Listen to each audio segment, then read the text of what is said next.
Scientists from various fields of science took part in the expedition. Geophysicists, geologists, mathematicians, biologists, and even astronomers. It was they who noticed the strange appearance of the night sky. The North Star and the Ursa Major constellation were not visible in the sky. The sky showed some other star map. Outside the eastern perimeter, practically on its border near the water, a network of antennas was built. Their function was to establish communication with the first expedition and promptly receive observation data. All scientists were provided with the necessary means of communication.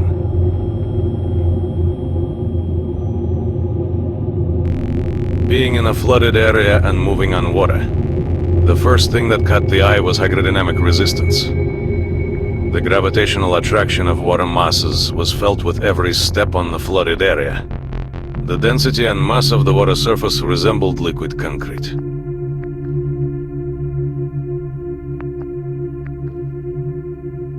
It was impossible to analyze water samples on site due to the lack of equipment. It was clear that the chemical composition of the water was altered by the presence of anomalous compounds at the atomic level. The gravitational field affected space-time and individual particles. The scientists' suits protected them well from radiation, but every step was difficult.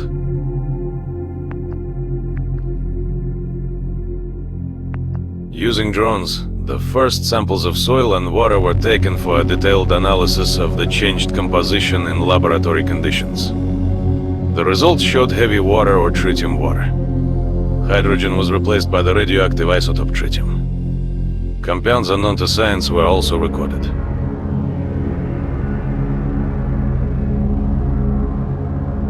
The variety and classification of anomalies did not fit standard names. Their characteristics, strength and appearance were not similar to those anomalies that were in the zone. Some anomalous fields were found only on the water surface. Others hung in the air in the form of balls or distortions. Contact with them was mortally dangerous.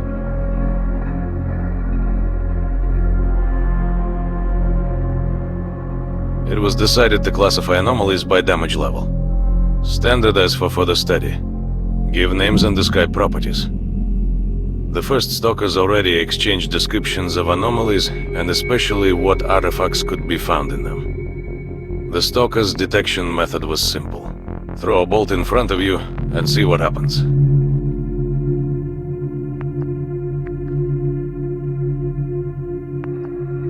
When the first expedition of scientists was already on the territory of the eastern perimeter, military stalkers began to implement the plan to create a militarized base on the territory of the perimeter. The operation was called Gate. The goal was to create a bridge for direct access of people and equipment to the zone. It was found that the floor surrounding the eastern perimeter zone weakened in one place near a destroyed village. It was by this route that stalkers entered and left the zone. And they did it by wading, often almost neck-deep in water and with a heavy backpack on their back. Construction of a bridge began. It was decided to organize the military base using the latest technology. Autonomous residential complexes, defensive boxes, medical and storage mobile points were created. In addition, as they moved away from the outskirts of the perimeter, it was more difficult for the scientists from the first expedition to establish communication with the mainland. The fields surrounding the eastern perimeter, together with the heavy water, created strong interference for any means of communication. It was necessary to organize a powerful communication point directly inside the perimeter. A protected pyramidal antenna was created. It was planned to place it on a military mobile base with the help of a helicopter.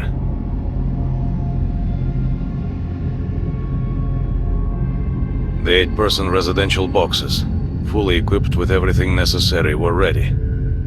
The implementation of Operation Gate began. Helicopters had to transport the mobile capsules across the stream and install them. A flat surface near a destroyed village was chosen for placement. Everything was going well, with the help of helicopters. In clear weather, during the day and in the evening, the mobile military capsules were placed where planned. But suddenly a strong wind arose. It overturned several helicopters into the water, and the rest had to drop the mobile capsules directly onto the surface of the water. The helicopter pilots were trying to leave the area, abandoning their cargo and flying away in their machines.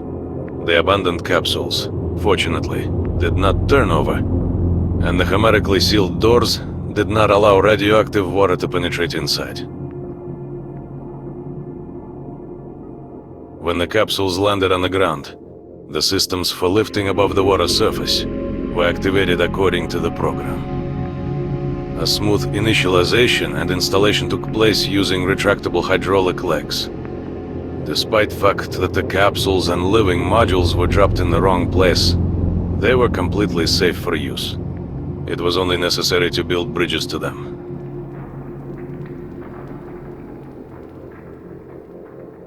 The bridge had to be built using cotton steel across the stream, with ballast tanks added to keep the bridge from sinking. It had to be a pontoon bridge that could withstand heavy loads. It had to be delivered and installed using helicopters and cranes in conditions of abnormal activity. A pontoon bridge was built across the stream. Only the force of heavy water and the changing conditions of the area were not taken into account. When everything was assembled, a strong stream of water lifted the tank, which was dropped into the water upstream. And with a deafening roar, the tanker crashed into the bridge, breaking some of the connections on the bridge and turning the smooth bridge into an axis suitable only for pedestrian traffic. The zone had spoken. Even the bent and twisted bridge performed its function of supplying supplies to the military base.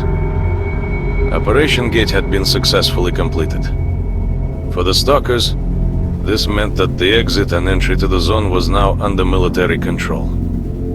Another route to the eastern perimeter had to be found. The first expedition of scientists decided to split into several groups and continue to study the perimeter with a wider spectrum. It was also necessary to organize a camp for forays into the depths of the zone. It was decided to move to the village of Akimovka, located near the outskirts of the perimeter.